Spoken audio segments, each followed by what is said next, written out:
G'day guys. This is on some research on tendons, musculoskeletal type things, injuries and related stuff. This is an animal model. Obviously, we can't injure humans and experiment on them to see what will happen. It's unethical. So all we've got is in this domain is animal models. It is a mammal after all, but still we need to keep that in mind. The sort of effects on tissue are not going to be the same potentially. I had people come back to me and actually tell me that certain things cleared up in terms of tendons and musculoskeletal stuff and all that. But at the end of the day, we still need to keep that in mind. You've got nothing to lose. It is our favorite nutrient, taurine. It is found heavily in animal foods. And so it's not something that we need to be too concerned about, even taking in higher therapeutic doses. Obviously, if somebody doesn't need to take it to those levels, don't bother. You can save yourself some money. But if you do have specific conditions, this may be of use to you. So let's just share and get into it. So this study was done in Istanbul, which is the second biggest city, or maybe even the biggest, I'm not sure about that, maybe, of Turkey. So that was done in the Department of Orthopedic Surgery in Sicily Etfal Hospital. And there's a couple of universities here, including a US one that was basically involved in this research. So it's on connective tissue in an animal, in a rat model. Okay, so taurine. As an anti-inflammatory antioxidant characteristics, we have introduced taurine into a tendon healing model to evaluate its effects on tendon healing and adhesion formation. Two groups of 16 rats underwent diversions and repair of the Achilles tendon. One group received taurine injections at 200 milligrams per milliliter at the repair site, while the other received 1 ml of saline. Specimens were harvested at 6 weeks. So basically they were killed at 6 weeks and underwent biochemical and histological evaluation. So basically autopsy and looking at the tissues in what state they were and stuff like that. And when we talk about biomechanical, we're talking about putting them in devices where they stretch to see what their breaking point is and stuff like that. Anyway, so no tendon ruptured. Average maximum load was significantly greater in the taurine applied group compared to the control group. Good p-value. Similar average energy uptake was significantly higher in the taurine applied group compared to the control group. And we know that sort of energy uptake and improvements in mitochondrial efficiency do increase with taurine. We know from other research, so that doesn't surprise me. Another good p-value in that regard. We observed no significant differences in stiffness in both groups, and that doesn't surprise me either. So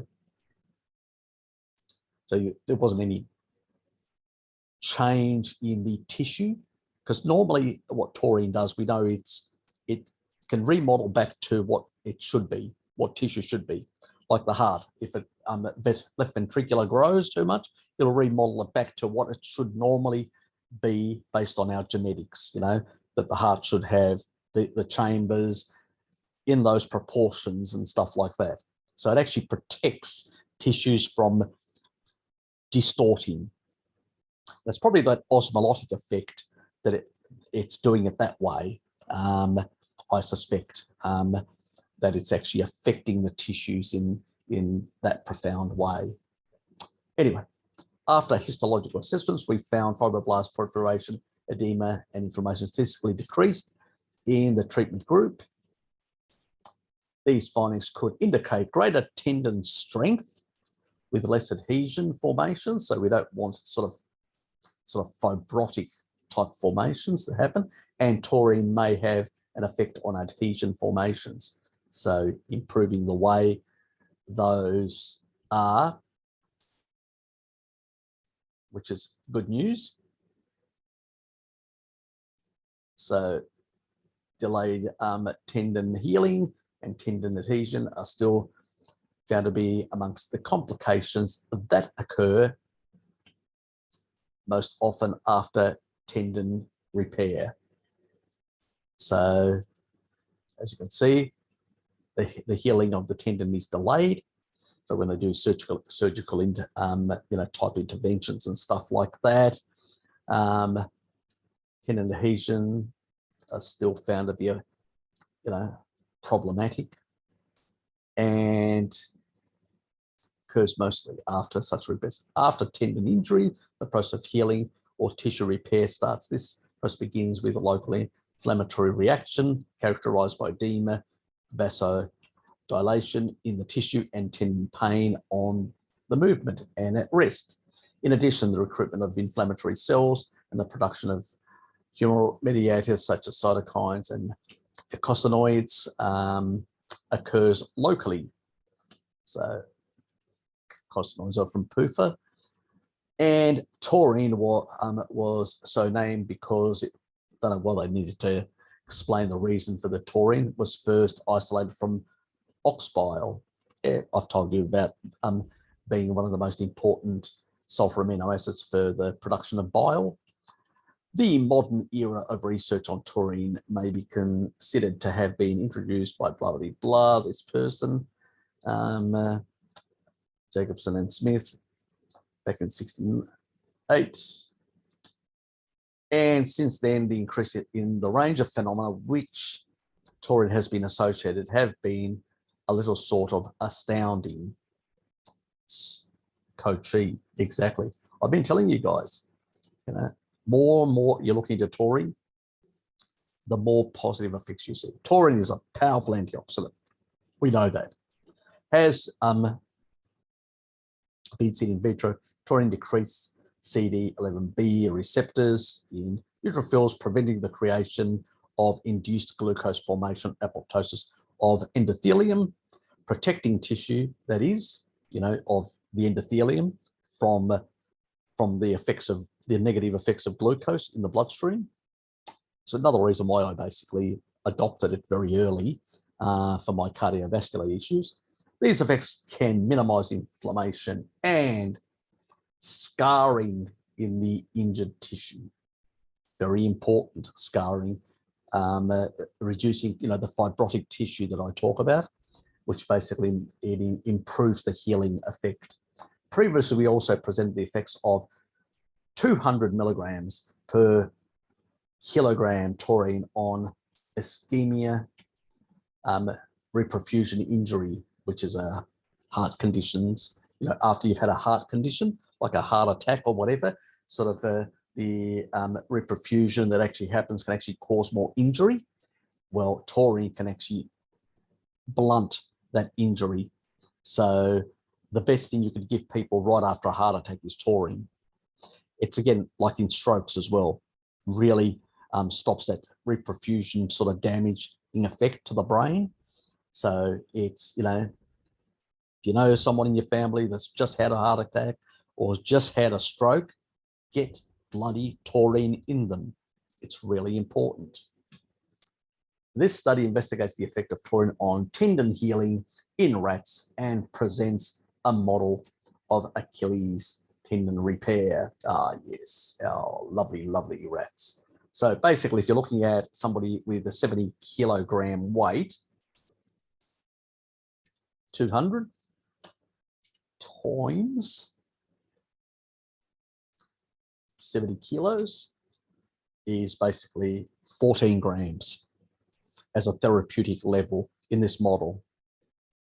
I usually go to 10, but some of my subs have been doing 14 on my suggestion. It's not something that I'm promoting currently. We're going to these higher levels based on animal research and seeing, because we've only got, with humans, we've only got at 10 grams. And so I can only recommend 10 grams based on human research, but animal research up to 14. And some have, I do not recommend it, but it's up to you if you want to go to that higher level. I will leave it in your own capable hands. And some of my subs that actually have done that level haven't seen any adverse effects and seem to be getting quicker results. So that's up to you at the end of the day. Since I don't have a human study showing it beyond 10, I can't actually recommend it based on that, but I can mention that it is in another mammalian model, which is a rat model, at those levels, and people have seen positive results. Anyway, so basically they've done all these sort of, that's the mechanical, the biomechanical stretching to see whether the tendon will basically fail or not, you know, and stuff like that. So they did all these assessments. I'm not going to go through this, but I'll just cover this quickly. The aim of the tendon repair in the restoration mechanical function of the tendon rupture is a definitive but relatively minor failure of tendon repair. This greatest obstacle against a successful outcome in the adhesion formation that leads to a loss of the gliding surface during the healing process. The type of, and this is the important, that sometimes things don't heal properly. Taurine actually prevents that from happening in this animal model. Okay, the type of injury, of course, manipulation during repair, traumatized tendon sheaths, ischemia of the tendon, immobilization, repair, and gaps, because you can actually get, you know, things not healing properly in the way they should. Sheath excision are factors that cause adhesion bands around the, which is sort of a fibrotic tissue, around the repaired tendons and limit their excursion. The challenge with clinical problems is to reconcile the competing needs of limiting scarring between the tendons and surrounding soft tissue, while allowing scarring in the tendon to achieve wound healing. So it's really a balance to basically prevent this sort of fibrosis healing, not properly healing, and at the same time allowing those normal processes of healing to take place. These approaches can be grouped into those modifying the healing, the wound healing response, and those interposing physical or chemical barriers between the tendons surrounding soft tissue, various biological material, blah, blah, blah. Oops. There is, which, you know, things like fibrin, you know, these are sort of graphs, different things that are used, synthetic, next page, synthetic materials, metal tubes, blah, blah, blah. I won't go into all the different stuff. Taurine is known to demonstrate antioxidant, anti-inflammatory effects in tissue by decreasing the lipid peroxidation, neutrophil adhesion. Taurine also prevents changes in membrane permeability after the oxidative damage. And we know about membrane permeability and, you know, effects in that. Again, the effect that I've discussed in the past in other information, which has to do with this osmotic effect that actually of the fluids, which has, you know, it's working on the tissue in multiple ways. So it's preventing these side effects. So no side effects have been recorded in the literature related to the use of taurine. Yes, we know that. Have shown that the most effective treatment with taurine is 200 milligrams per kilo dose through perineal or intravenous administration. This dosage is also used for antioxidant and anti-inflammatory effects. Obviously, we can't actually intravenously, unless you go to a doctor, introduce this sort of stuff. We can only do it dietary-wise, and usually is quite fine. If our gut is in good nick, we should absorb quite a bit of it. So it all comes down to basically how healthy we are and maintain ourselves on a species appropriate diet. We should be way healthier.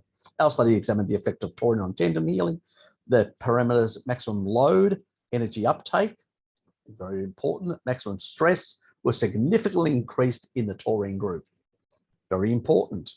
So you've got the maximum load that you can actually handle, the tissue that's healing, the energy uptake, that means being able to take up more energy to basically heal faster as well. Maximum stress that it can be put under, again, an improvement, significantly increased. When the sham group, which was the other group, and the test group were histomorphologically compared, so basically after they knocked them off, they were basically doing autopsies on the little buggers and looking at their tissue. Compared, it was found that the levels of fibroblasts, PNN, edema, and fibrosis in this sham group were higher than in the taurine group. So we know fibrotic tissue is much higher, edema, swelling, and fibroblasts out of control, all these things were much higher in the sham group, the one that they just gave that small amount, compared to the intervention group, which is basically the taurine group. Fibronectin, with its melanoidin structure, plays a role as a master organizer in the matrix assembly, as it forms bridges between cell surfaces. We talk about this collagen sort of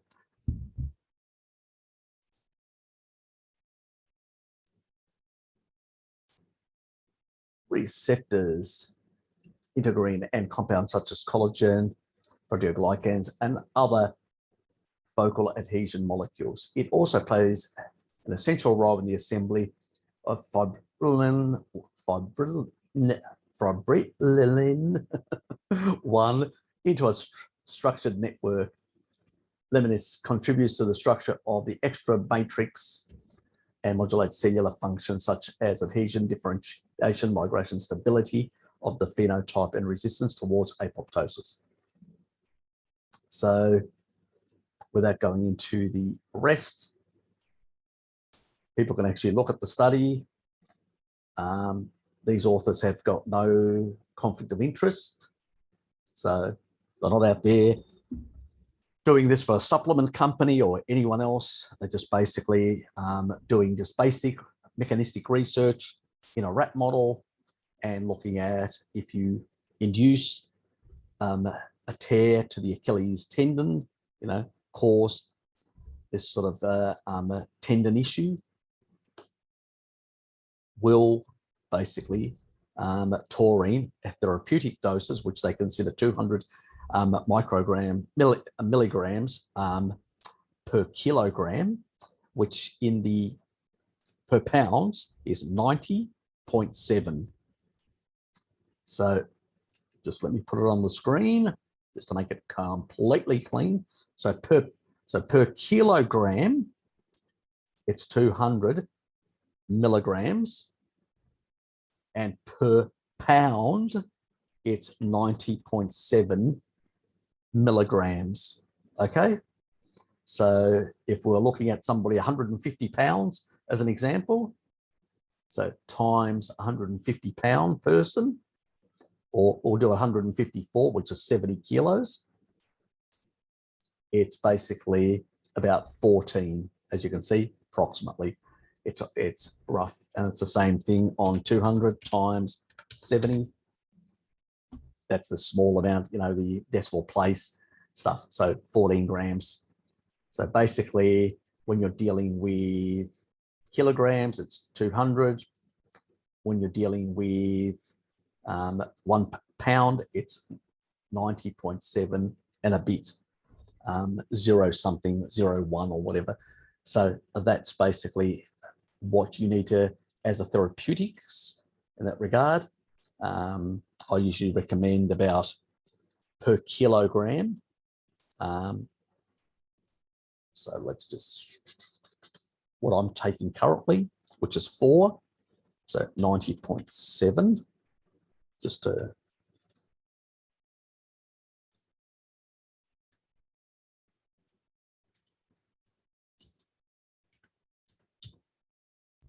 so for 4, I take 4 grams per kilo. Oh, sorry. 4 grams for somebody around the 70 kilo. And, if you times that with 154, it's basically something similar. Anyway, I've mixed that up completely. But anyway, you know what I mean, per pound, just 90.7. So if you want to come back from that, so, 4, this is how I should have done it, 4 divided by 14. So in the kilo group, it'd be 200. So it'd be 57 per kilo. Yeah, 200. So the levels that I'm taking are currently. And 90.7, and it would be 26 milligrams per pound is what I'm taking at the moment. So is that clear? Sort of at those levels. So I'm taking quite a bit lower, about nearly 28, nearly 29% of that therapeutic, the upper end. So pretty much in a mouse model, in a rat model to be more precise, basically you will get those positive effects in terms of healing of tendon type injuries. Obviously, in somebody younger, it's probably going to get better results than somebody older. Obviously, the amount of mitochondrial density and stuff like that, the ability to to generate sufficient energy and all that, the diet, a lot of factors are in will play a role. So, but at least you've got an idea in an animal model what you can expect, and people can look at the study, if they want to read it right through. I'll basically put it on my drive and provide a link to it, and so people can actually check it, and they can make adjustments and play around. Try and stick to those therapeutic levels that we know. There are no side effects and stuff like that. And always remember, medicines can create a few issues. So do check. I'll put a link up there, as I always do, in regards to make sure that people are aware and keep that in mind. So whenever I mention taurine in any of my videos in the future, I'll be linking that video on potential interaction between taurine and meds, just to make sure. So I won't be explaining it, I'll just be linking it. So that will be my sort of disclaimer, so to speak. So this is in research in an animal model. What you do with this information is up to you. Take it to your doctor and discuss it and work out what is best for you. Anyway, hope you enjoyed it. See yous.